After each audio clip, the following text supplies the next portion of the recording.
Rob, it's been about a while since we spoke, but rugby's back. How glad are you about that?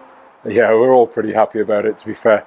Obviously, long break, but to get going and get the league going again it is fantastic. And I think there was a time when we wondered if we'd get this season finished, which would have been a shame after all the hard work of the first part of it.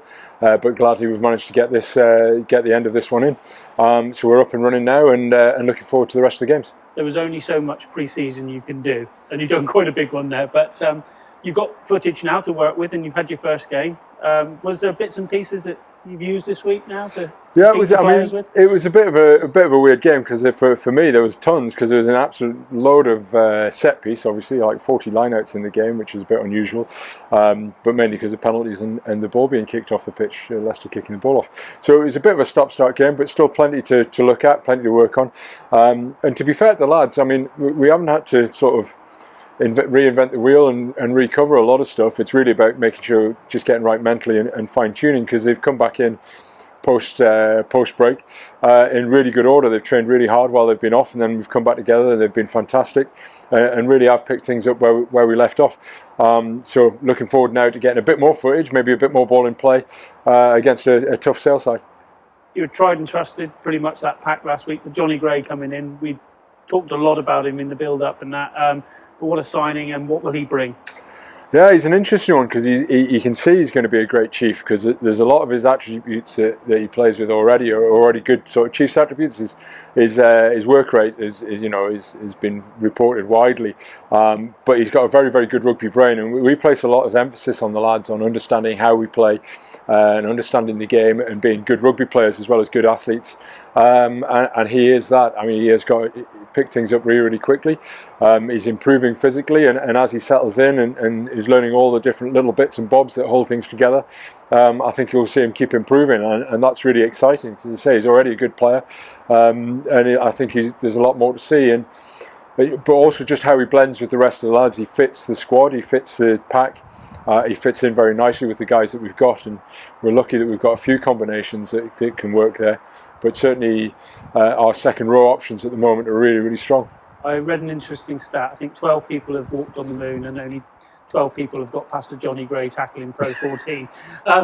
That's what you're buying into and getting from, aren't you? A player that is obviously a very good tackle selector, or he knows what he's doing. Yeah, he puts himself in a position to make a lot of tackles, and I think what we can do is keep pushing the quality of those, and keep pushing the quality of his all-round game. And as I say, it's been a really easy fit for him. He's settled straight in, seems to be enjoying himself and getting on with everybody. Just similar to the rest of the lads, to be fair, we didn't have a massive turnover of guys, and all the guys who've come in are looking pretty good, and will all get their opportunity at some point. Squad effort is a term that's being used a lot in terms of this next 10 weeks, and you're going to need it, and it's going to come thick and fast with 2 games against 2 of the top 3. They're going to be tests, aren't they? Well, yeah, they are. I mean, I'm quite excited about it, because I'm not a massive fan of pre-season, to be fair, although I quite like there's a little bit of time off that's quite nice. But I quite like the games, really, and the lads will be the same. If given the choice, they'd rather play than train, I think. And there is an opportunity for lots of lads to play. I mean, we've had conversations about it, obviously, about how we're going to approach it. But to be fair, it's been pretty easy. It's quite exciting. I know folk tend to focus on just how sort of relentless it is, and there is that, but it's quite exciting to be coming up with different ways to map your way through, and how to plot against which side and that side, and different strategies for using different players. It's made it really, really interesting, and again, it'll be interesting to see how the different teams approach it, whether they'll just try and stick with the same team and run it through, whether they'll swap around. There might become a few mismatches in the league a couple of times, I think, potentially.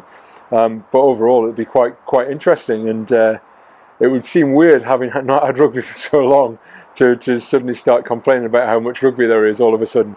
So I'm all for it. I think none of our lads will overplay. We've always been very good at managing our players, and we've got no intention of overplaying them now. So we'll look after them, and we'll get the best out of the squad. You wouldn't have known a huge amount of what Leicester were going to bring last week with a new coach, a lot of new players. I doubt you would have gained too much from Sale last Friday night, because it wasn't a real Sale performance from them. No, Sale can play a lot better than that, and it's the classic. There has been a break, but also the weather. It was very slippy. It does make a big difference. So, I saw on Sunday the Northampton game was a little bit more open up until the point that chucked it down, and then there was a lot more errors really, and so I think we probably didn't see the best of Sale. Hopefully we'll not see the best of Sale this Friday night, if I'm honest, but hopefully we'll just see the best of the Chiefs. This will be the 4th instalment this season, but you know from the 3 others, they were all tests, weren't they? And It's super tough. That's probably one of the toughest trips on the division. Yeah, it is. I think it's the toughest away trip in the league. Not just because of the distance, they're always really, really physical and always really, really well prepped. Steve Diamond gets a lot out of his squad, and of course, traditionally, he always got a lot out of his squad, and now he's got some bloody good players to boot as well. As it is, it's a packed side with a lot of threats. We've got a tremendous amount of respect for them. They're a very tough side, and as you say, it's not like we haven't played them a few times this season. We were a little bit off and we got beaten here, which is very unusual. We had that post-European Cup hangover, I think, when we played them here in the league. That's not going to happen again. Equally, they'll look at the Chiefs squad and what a squad you've got now, and that's, as I say, it's going to be utilised to the fore between what is now 10 weekends of real good rugby. Yeah, it's not that long, is it? It's 10 weekends. Doesn't seem very much, considering what's available. There's two cups out there to be won. So yeah, I think we've got a good squad. We've had a good squad for years, and I think, to be fair, most sides, when they come to play us, they're going to have to play well if they're going to beat us, and if they do that, then fair play. What we've got to do is make sure we put the game plan onto the pitch and put our best foot forward on Friday night, and then we'll worry about the next game after Friday night. But certainly in everybody's minds at the moment, it's just this trip to Sale against a kind of slightly wounded animal, I think. But no, we're in a pretty good place. Final one from me. A lot of chat about the breakdown and how it's being interpreted.